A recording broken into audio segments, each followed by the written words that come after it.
Okay, now we can talk about the pole, the tripod, the tablet, all that stuff. The prism screws onto your pole.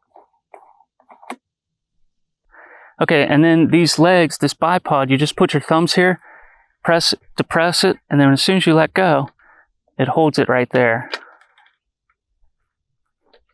And that'll help you plumb up your bubble. There's a bubble on the pole, and this pole needs to be perfectly plumb because the instrument is measuring this, but we're laying out down at the tip.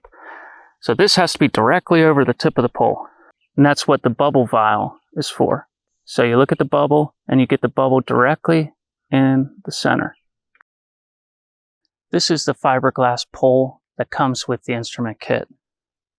It's a 5-foot pole, and it extends all the way up to 8.5 feet.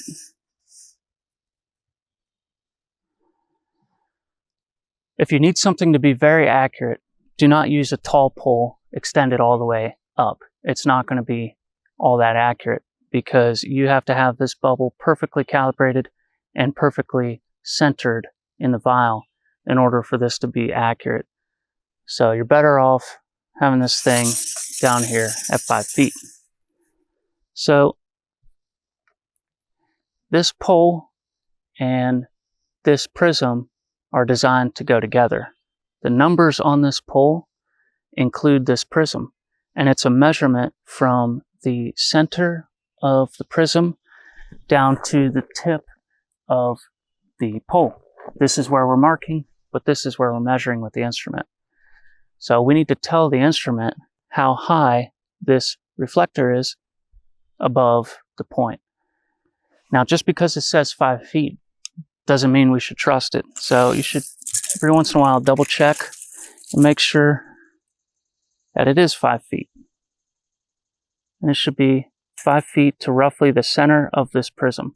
All right, so as you can see, it's pretty close. It might be a 1/16 off. It's kind of hard to tell. There's no real super accurate way to measure it with a tape measure.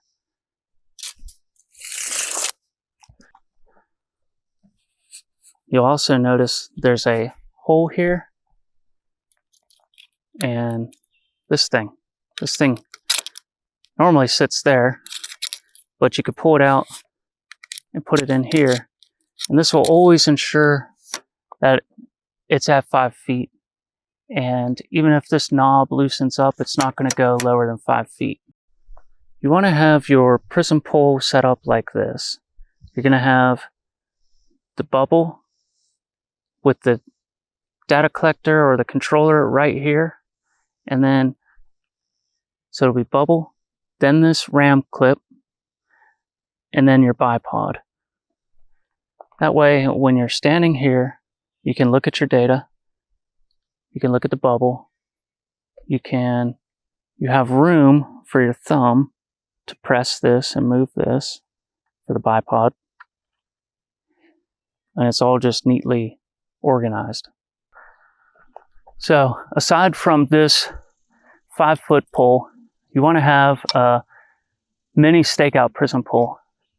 These are really good for laying out anchor bolts and anything that you want to be really accurate on. They're just really reliable. I mean, this is reliable too, but you're just so far above the point that if you're just slightly off here on the bubble, it can have a larger effect on how much you're off than with a short pole, obviously.